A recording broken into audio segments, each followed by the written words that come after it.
Hello, Gaston County. Welcome to episode number 66 of Gaston's Great, a podcast highlighting some of the great things happening in and around Gaston County. I'm your host, Stephen Long, and we're coming to you once again from the worldwide headquarters of GSM Services as we continue to look forward to some great discussions in the coming weeks and months. We seem to believe in discussing more of the reasons why Gaston's great. We are highlighting another great organization this week and have Joe Bell and Diane Monico with us today. Joe is the executive director of the Gaston Hope in Christ Ministries. Make sure I get that right. And Diane is a tutor and administrative assistant with the organization. So Joe and Diane, it's great to have you on, and welcome to the podcast. Thank you for inviting us. Absolutely. So we're going to get right to it like we normally do, and maybe I'll start with you, Diane. Just tell us a little bit about yourself and kind of your role with the organization, and then we'll, Joe, go to you after that just to give us any background you'd like to share. I'm Diane Monico, and my job is I do tutoring with the kids, and I help them with their reading, math, whatever needs to be done. And I also, on Wednesdays, I cook for them, so they're well fed. I'm sure. All right. I'm my office administrator, too. I help him doing the office with all the tutoring stuff that has to be taken care of. Okay, very good. So Joe, kind of maybe go even a little deeper. I probably should ask this question first. Kind of tell probably some listeners out here who don't know much about the organization. Okay, because that's probably our problem. Yeah, I'll probably. Well, you know what? I don't know. I know a little bit of it. What I saw online and the little research. So kind of tell us just about yourself, the organization, your role, and then what is it specifically the mission and what the organization is doing here for our local community. Well, I pastor Eastside Church of the Nazarene on Redbud, and I've done that since June of 1997. Okay, so it's been a few years. I was working for the YMCA then as well. And then when I left the Y, I had parents from our church come up and say, hey, our kids need homework help. And so we started just helping our kids. I had worked for the Y for 8.5 years, so I knew some people in the county schools. And when our kids were learning and growing and getting better, I contacted Steve Britton, who was at Gardner Park at the time, and we set up having some of their kids come over. And that was January of 2000. Okay. And so we started our 23rd year of tutoring 2 weeks ago. Hope in Christ was originally part of a 2-state push to try to do compassionate ministry and help other people. And we were actually not one of the ones supposed to do the work in Gaston County. We had 2 other churches that we were just going to help. But over time, Hope in Christ has become centered at Eastside. And we've had lots of people help us from all over 4 counties. We had a homeschool group from Shelby that helped us for about 7 years. Okay. We had a group of Forest View students that did our Thursday tutoring for about 6 years. It's just getting volunteers who will work with the kids. We provide reading help for them. Every kid reads every day. We help them learn their multiplication facts, and then we work on their schoolwork they need for the day. So that's what we do. Our mission is building relationships to enrich lives. And after 2 decades of tutoring, we had a lot of Hispanic folks. And in fact, some of our directors now were part of our kids who were tutored. And we started doing ESL classes. And we started our 2nd year of ESL classes last week. So it's kind of grown, and we're thankful. And we're just trying to do things to help people. Okay, so I know most people probably know that, but ESL is like English as a second language, correct? Right, yes. So, all right, so that's interesting. So you kind of shared it, but how did this come about? How did you get involved specifically? I don't think I knew, until my little bit of research that it was focused on kids and basically tutoring and, How many? So let me ask some more specific questions. How many kids are you typically dealing with? Is this daily? Is this weekly? We do 3 days a week. Okay. We do from when they get there from school until 6 p.m. And we do that the days that there's a whole school day. So yesterday there was a half day. Right. We didn't do anything yesterday. Okay. And so we do from the 1st of October, that's after all the beginning of year testing has happened. And we do that until right up to the end of year testing because obviously they have no work to do then. Sure. And we've just been trying to help kids. And over the years, we've got great relationships with schools and teachers. And we've even got some teachers on our board of directors. And we try to do things to help them do their job. Because you and I know the teachers have a rough job. Sure. And so anything we can do to help. We've got a lot of single-parent families. We've got families that are not native to this area, so they have trouble helping their kids with their homework. And all the things we can do to just help the kids along is what we try to do. And I think we succeed, right? We do. Some of the kids you can build a real close relationship with. But Right. they'll talk to you about things going on at home that they wouldn't talk to their parents about. Right. Well, I mean, that's always the case, isn't it? I mean, not always. Kids need somebody besides their parents who cares about them. Sure. And who's a good voice for them. Who Because shows they've got them- enough bad And who voices. shows them love. Yeah. So maybe, so where are these kids, for the most part, where are they coming from? Well, for years, Gardner Park was our main feeder school. Sure. And that's not far physically from where you No, are. Yeah. and they're on the bus route.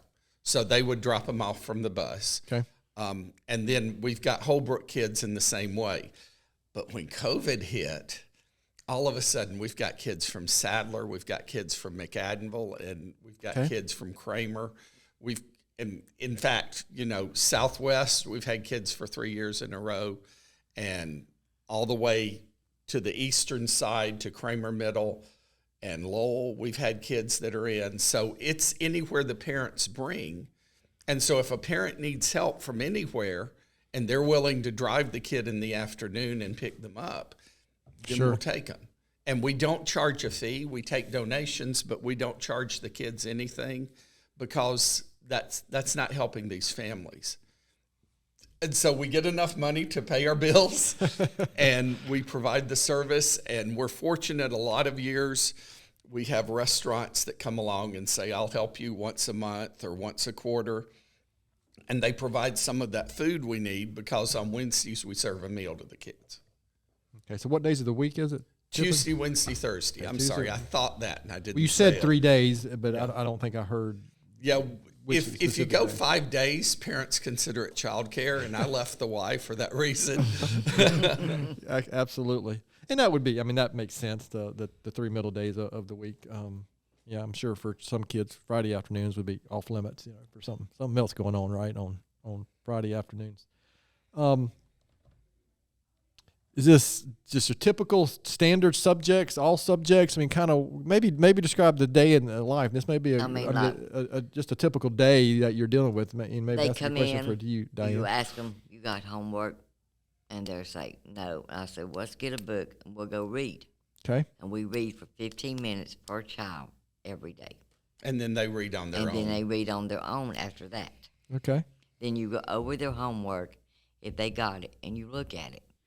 And then you say, well, let's do your multiplications. Let's do the 9s today.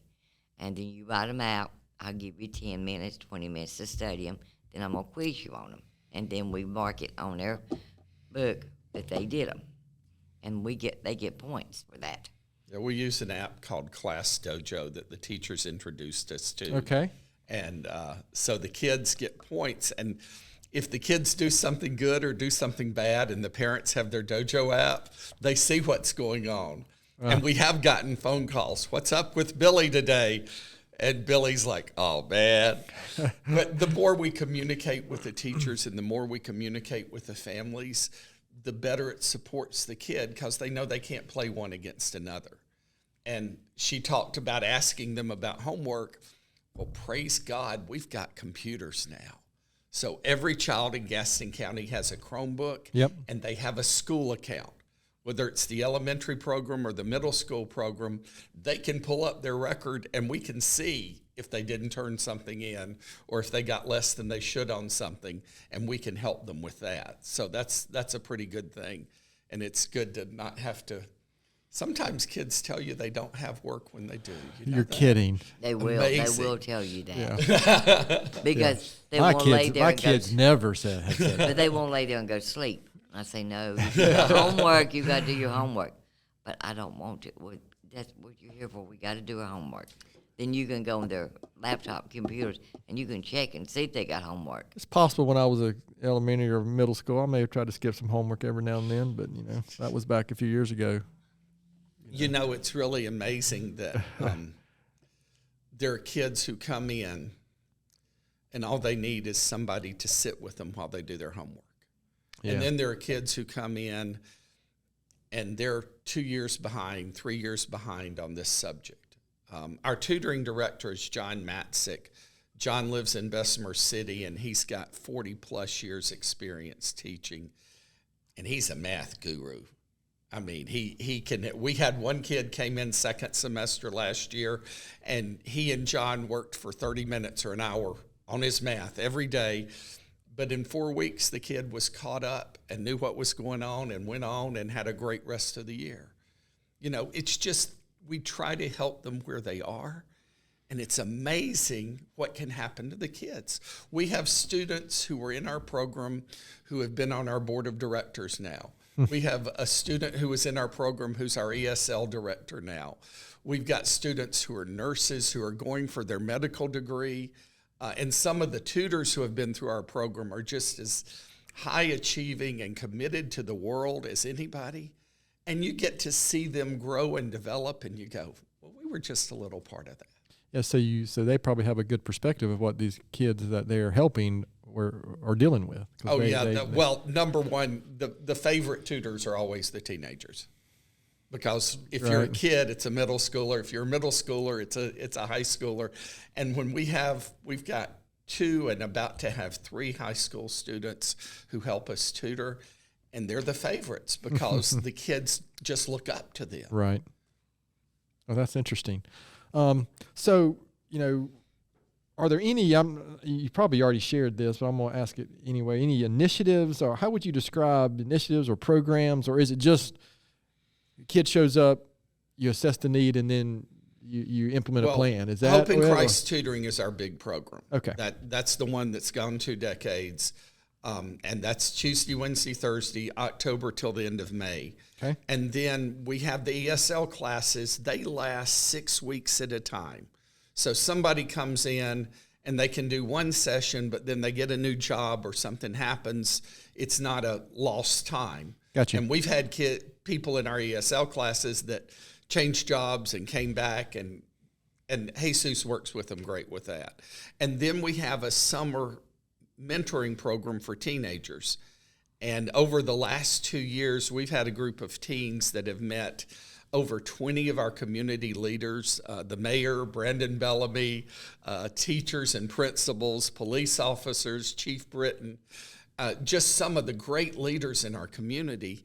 And they've gone out every week to do 1 or 2 service projects. And in the meantime, we talk to them about character development and train them in leadership and teamwork. And so I think the kids who come out of our mentoring program are as well prepared as anybody to go into college and the things they face.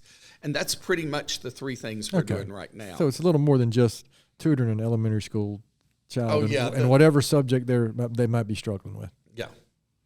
Okay. So again, I appreciate you sharing that.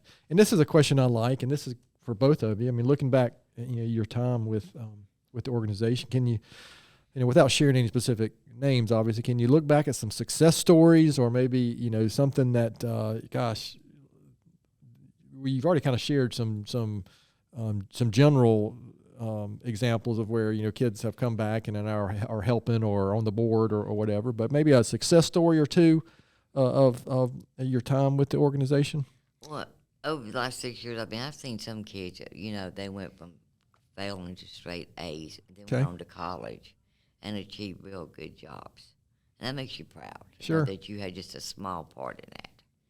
Okay. Joe, what about you? Anything specific you can think of? There's or specific one person, and I'll try not to do details. She's I just said it's a she.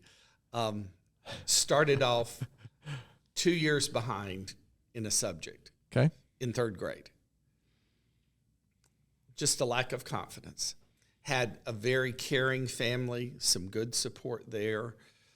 We worked with them about the things they were facing, and they went on to get better in elementary school. They went on to become top quarter of the class in middle school. They went on to be with the overachievers in high school, and went on to have a family and get married and have a baby, and have gone through a great career path and are doing something every single day to help people in Gaston County. And you look at that and you just go, wow. Now, their family helped. Oh, sure. Sure. They got a faith commitment, and I believe that really helped. But they got support. We're not going to be, I've got one of our board members does professional tutoring outside her school hours. Okay. We're not teachers doing professional tutoring. We're people coming along the kids and helping them to do the work they need to do. And if they learn how to do the work and they learn how to put in the effort, it makes a difference in their world.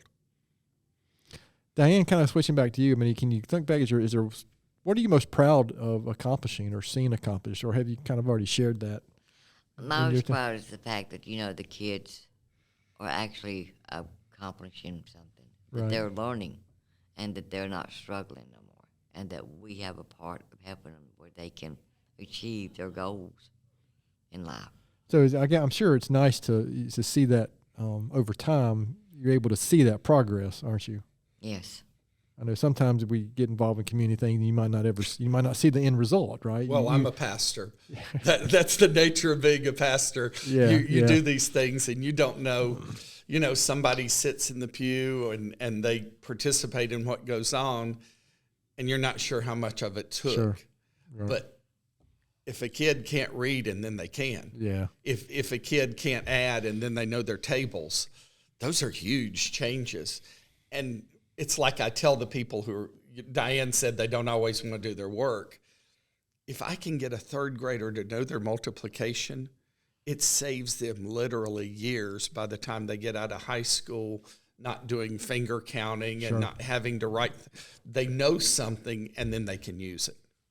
Yeah. And when I was that age, unfortunately, math and reading is kind of important.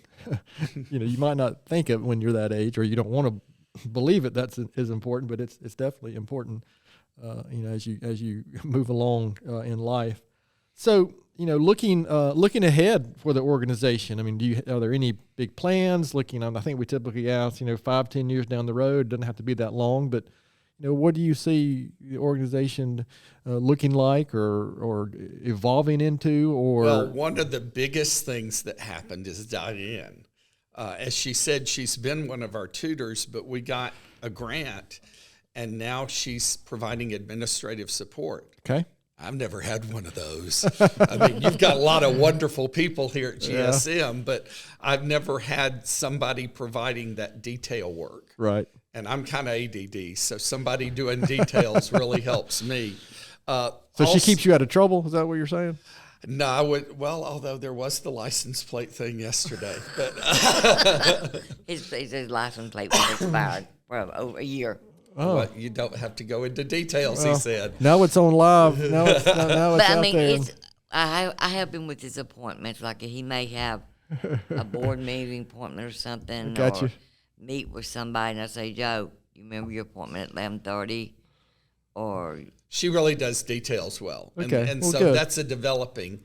Further than that, we want to get a little bit more stable financial support because we've always kind of lived hand to mouth, and we've gotten a couple of years of some grants, and we've got 3 churches now that are supporting us, and individuals. One of our goals this year is to get 50 people who would give $10 a month.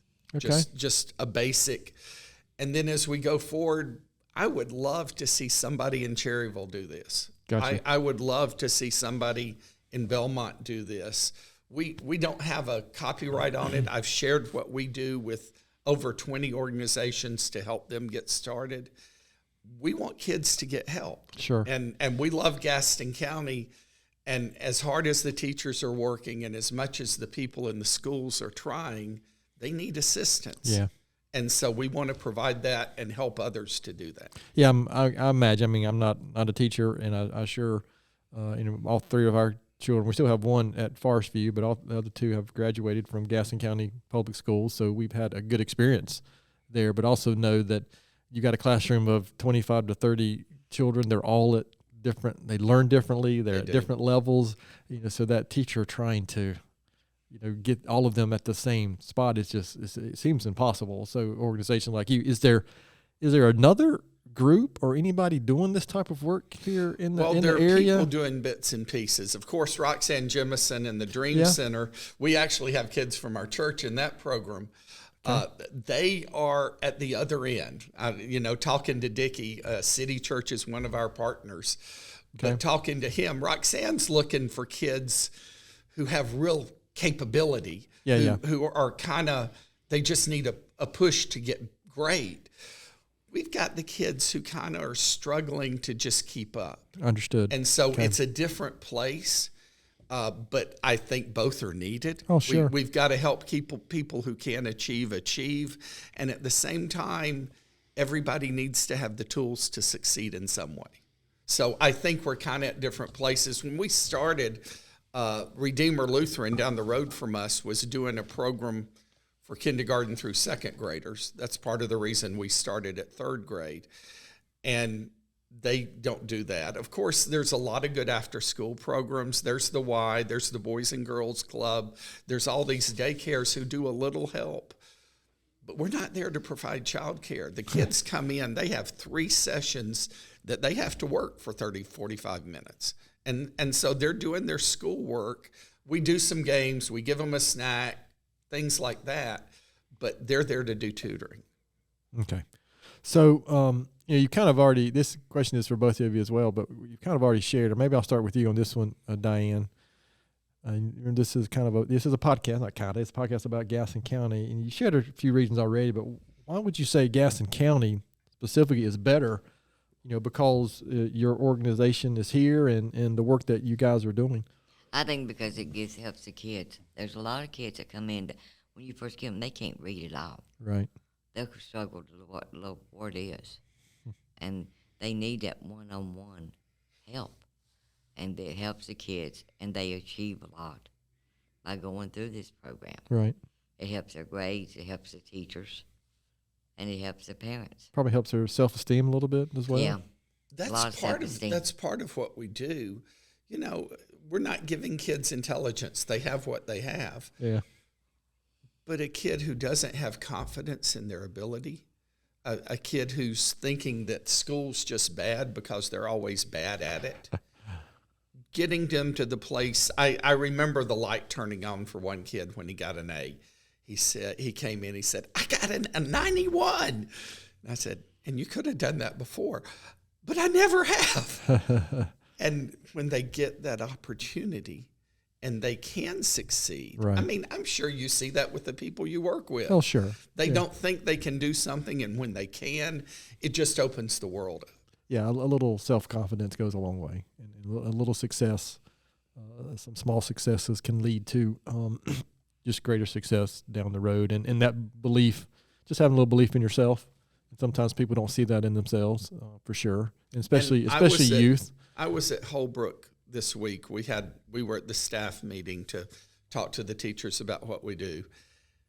They were just so grateful because teachers understand that they can't do everything in 7 hours. Absolutely. And when somebody comes along and helps them, so we're helping the students, we're helping their families, we're helping the school to grow because they're teaching the kids, but we're letting the teachers know we care about what they want. We send notes out to them asking them for any input they have, telling them we care about them, we're thankful for them.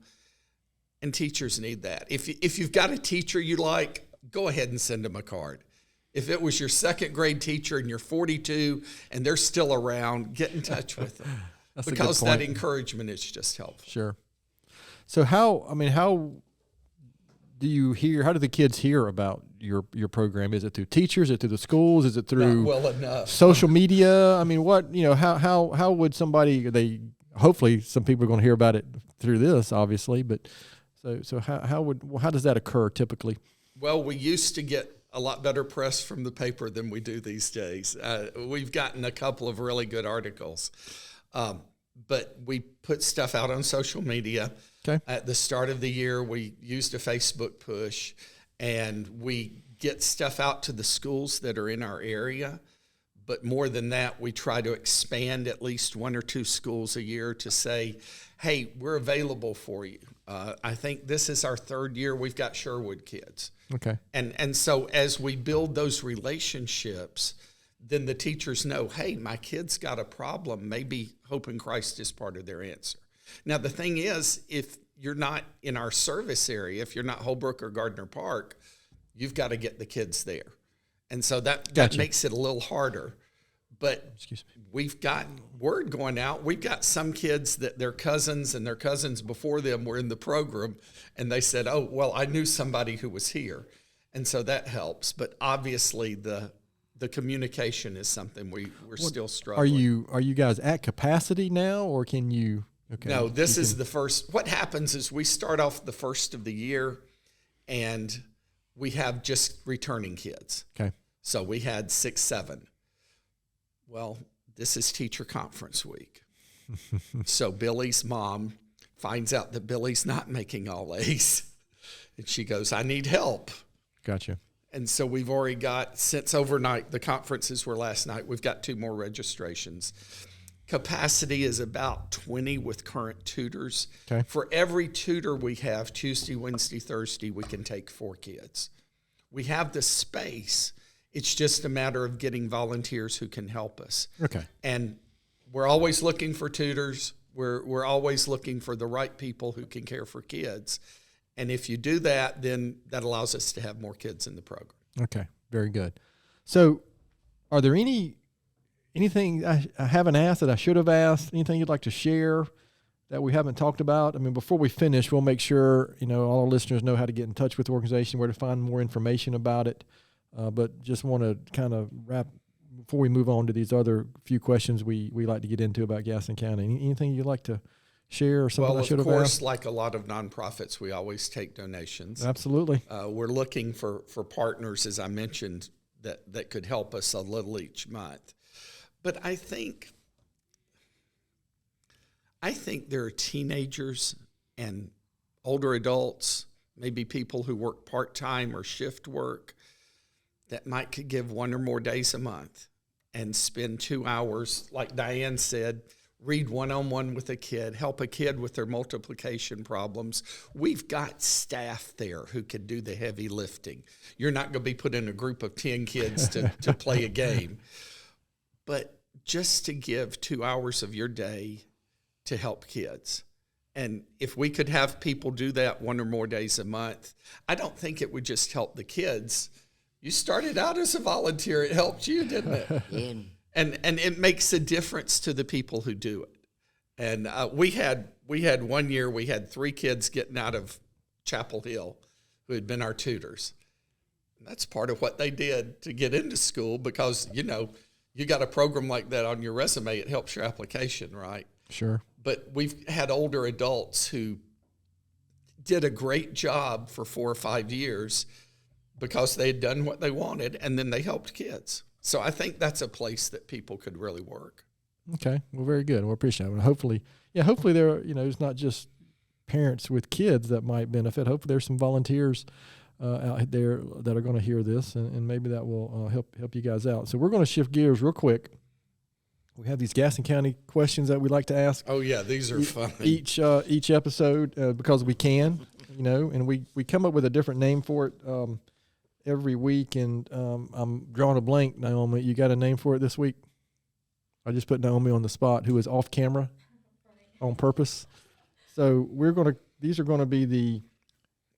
Naomi doesn't have a name speed round of questions this week, okay? All right, so Diane, we're going to start with you. What is your favorite Tony's ice cream flavor? I think chocolate. Chocolate? I'm with you on that one. That's mine as well. Joe? Yep, chocolate. All right, so that's the correct answer, by the way. We'll stick with you, Joe. Sundrop or Cheerwine? I think Cheerwine. Okay. But I'm Diane? a Diet Coke guy, to Sundrop. be honest. So y'all are going to fight over Sundrop and Cheerwine on that one? I do Sundrop. Diane, what about you? Have a favorite local restaurant? Golden Corral. Golden Corral. All right. Joe? There are lots of restaurants I'd like to try, but I haven't. The thing our family enjoys is a little quieter, like weeknight at Texas Roadhouse. Oh, It's not okay. as crazy. Yeah. We really love their salads, and their steaks are good. They're good people. Very good. Joe, how about favorite outdoor activity in Gaston County or favorite park or something you like to do? I'm when not you're- always outdoors, but we've taken trips to Crowder's Mountain a few times. Yeah, Crowder's is great. And one time my boy was 3.5 and he walked all the way up. That's one of my favorite memories. Yeah, especially if you're a small boy, that's some serious steps you're getting up there. Diane, what about you? Something I you think the Lindbergh Park, because the kids, I took my grandbabies there, Okay. and they got to go on the train and ride that Oh, train yeah, around. back on They the loved train. that. They didn't want to get off and come home. Yeah, the train was fun. I mean, that was a big thing even when I was younger. It was different. It was a different route back then in the dark ages back when I was little. But Horse-drawn trains? Or? yeah, no, yeah. Well, maybe it was that long ago. So this is again the question that I ask just because I can every week, and I'll maybe stick with you on this one, Diane. And UNC, Duke, or NC State? Neither one. She just got you a good sound effect on that one. That is not a correct answer. We'll go to Joe. We'll come back to you after he says the correct answer. Oh, that could be interesting. I didn't do my research on that one. Okay, first of all, it's Alabama. I think I've seen that from you on social media. Second, for basketball, I like all the Blues. We went to school in Missouri, so Kansas. Kentucky's an SEC school. Duke and Carolina are both great. Duke's my favorite basketball team, but I've got a lot of friends in Raleigh, so I follow State just because of my friends. So that might have been the most politically correct answer I have ever heard to that one. But there's a big game coming tomorrow in Knoxville. Yes, there is, and we have a couple Tennessee fans here at the office here. So. Oh, we'll bring them towels for Monday. Okay, we will. Gee, wow. All right, so Diane, come back to you for this question. What is something very few people know about you?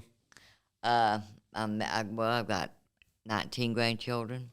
19. 19. And I've Good got gracious. next week, end of this year, I will have 14 great-grandchildren. All right. That's the first for the answer to that question. We have never had anybody say 19 grandchildren and 14 And she does a great-grandchildren. really good job of keeping in touch with her family. Wow. I mean, I talk to my kids every day. And Good my for you. oldest grandson It's amazing calls they had me. that many grandkids talking to her every day. My oldest grandson calls me every day. Anything goes on in his life, I'm the first to know. Well, good for him and good for you. Wow. You want to follow that one, Joe? My problem is I'm an open book. I share who I am. I am thankful for where I am. We planned to be here for 2 weeks when we came, and that was in '94. But this is a place I'm thankful for, and I've got great family and great friends and good church family, but Okay. I tell everybody everything, so there's not really any secrets.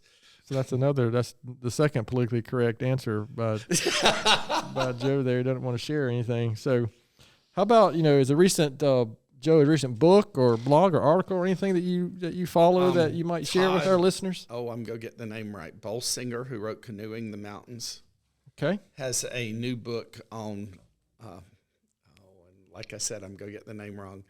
The book's about living through pressure, and I can see it because I know where it is on my nightstand.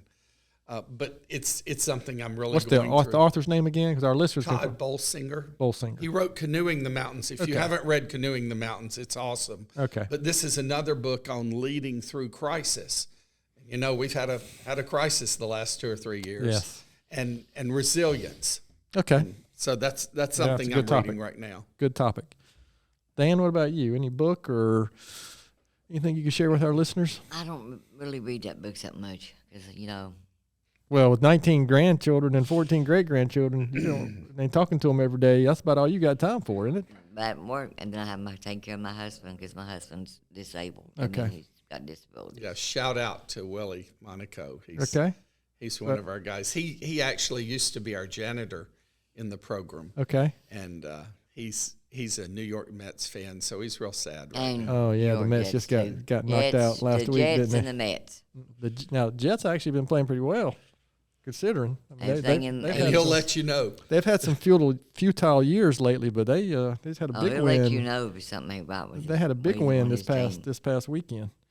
So, Joe, back to you for this next question. Besides, again, remember this is about Gaston County. So, besides the Hope in Christ organization, why would you say Gaston County is such a great place? There are so many good people doing good things.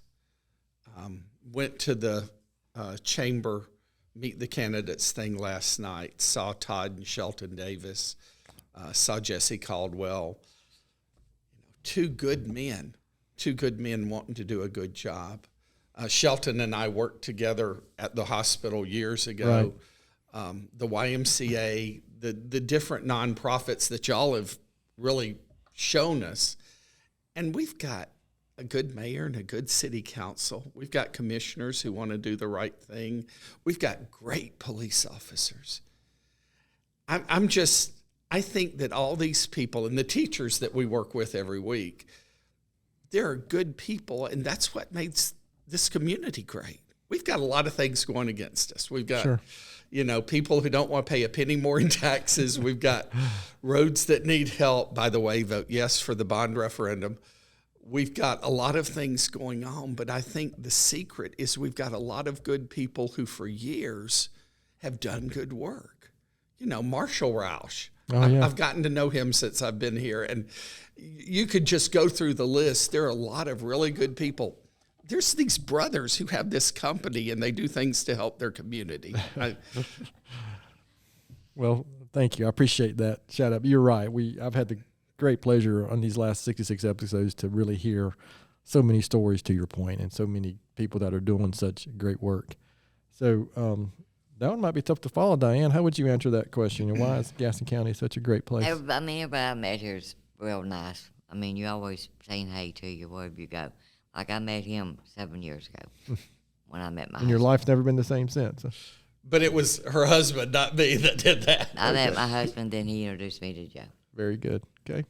So Yeah, I would agree. People, it's all about relationships and impact and what are you doing. So I appreciate that. So I'm going to ask you this next question first, Diane, so you don't have to follow Joe's answer. Looking back, knowing what you know now, what advice would you give your 20-year-old self? to be yourself and don't to achieve what you can, and always put God first and let Him take care of control of everything in your life. Because if you ain't got God in your life, you not got much. God is the answer to everything. That's pretty good. Follow that one. Yeah, I got what she said. My 20-year-old self was at University of Alabama in Birmingham and headed for our school in Nashville, Trevecca, because God had placed a call on my life to be a pastor. And I would say, work a little harder and close your mouth a little more. But I'm thankful for what I've got. Oh, sure. And the people and the things that have been part of my life have made it better. Well, again, I appreciate those answers. I like that question just because we've gotten so many good perspectives on 66 episodes from asking that last question. So I appreciate you sharing that. You never know when, an answer to that question a 20-year-old might hear the answer to that question. So maybe, giving y'all a little planning time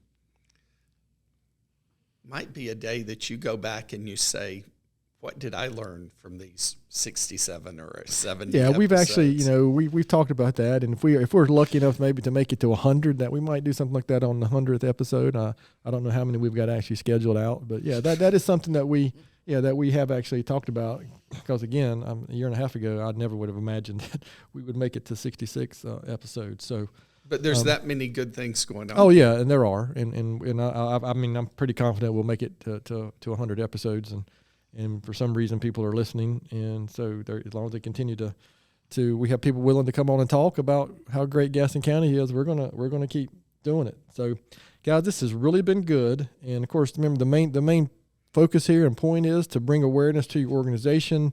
Maybe there's some volunteers out there. Some people who are willing to volunteer. Maybe you've got a parent out there that might hear this who says, wow, I do need some help. So where can our listeners go to learn more, get in contact with you guys, donate, just share anything and everything that you can? Our website is GHIC, Gaston Hope in Christ, .us. It's all about us. And our phone number is 980-785-4442. Which is GHIC too, by the way. Okay. And we're available. The phone goes to the directors, so one of us either answers it or we'll get back to you. And then, pray for us. Okay. And do something to help somebody somewhere. Do you have any social media presence at all? Yes, we're on Facebook. Okay. I want to say, I think we're not great at social media. We have our webpage. We have Facebook. That's all right. I think we have an Instagram account, but I'm over 40, so it's not used as well as it could be. I'm with you on that one. All right. So again, I appreciate you guys sharing that. So any last, before we close this one out, any last words of wisdom or anything you'd like to share that maybe I missed or didn't give you an opportunity to share? This has been better than I thought it would be. Thank y'all for what you do. I'll take it as a compliment, I guess. Well, you go in and you don't want to mess up and you don't want to flub up, but it really has been a good experience, I think. Yes. And we're thankful for what y'all do. Well, good. Well, we appreciate it. And listen, we're grateful for organizations like yourselves because you are making an impact. It's obvious. And so those are the things that are required. People with the boots on the ground, getting work done in the community. And especially when it's youth involved. Youth is something that we feel strongly about here at GSM. A lot of things that we're involved with, whether it's Gaston County Schools or the Boys and Girls Clubs or whatever it might be. Oftentimes it's something that's a youth initiative. So we really feel strongly about that because if you can make that impact and difference when they're younger, it can just lead to a much better path, into the future. So. We appreciate that, guys, and I appreciate you guys being on. And like I normally do, I'm going to finish out with my own either book or podcast recommendation and a quote to finish the episode off. And I'm going to recommend a podcast. As you guys, everybody, all the listeners know, I'm a big podcast listener, not just for this one, but a guy I follow a lot, a guy named Mike Rowe, who he's mostly known as the Dirty Jobs guy. But he wrote a great book that I recommended. Gosh, I think that was maybe episode 15 or 16 probably, but he also has a podcast by the same name called The Way I Heard It, and it's one I listen to every single week, and I would strongly recommend. As a matter of fact, I would recommend if you start listening to it, I would recommend going all the way back to the beginning and start there and get caught up over time. And my quote this week comes from Jim Rohn, Jim Rohn is probably one of the original personal development guys. He wrote a lot of good books, but he had a quote about personal responsibility, and he said, you must take personal responsibility. You cannot change the circumstances, the seasons, or the wind, but you can change yourself. So I don't know when I got involved with kind of personal development, maybe 10 or 15 years ago, but I read a lot about that. But Jim Rohn's a good guy to go look up and study, and he's got a lot of good quips like that one. So to our listeners out there, thanks so much for taking the time to listen to today's episode. Please continue to spread the word if you can about the podcast, and please don't hesitate to contact us here at our email address, which is podcast@gastonsgreat.com. We are always looking for suggestions for future podcast topics and guests. You can find the podcast and subscribe at the website, which is gastonsgreat.com, or anywhere you listen to podcasts. And please follow us and share all our social media platforms. And according to Naomi, if we get a good 5-star rating, that helps us get noticed. Right, Naomi? All right. So she knows more about that than we do, huh? That is correct. She is the expert. Thanks again to Joe and Diane for being our guests today. Gaston's Great is produced and brought to you by Naomi Hunt and Amy Anderson from GSM Services and edited here locally by the Sumner Group. I'm your host, Stephen Long. Thanks again for hanging out with us, and please keep coming back to hear more reasons why Gaston's great.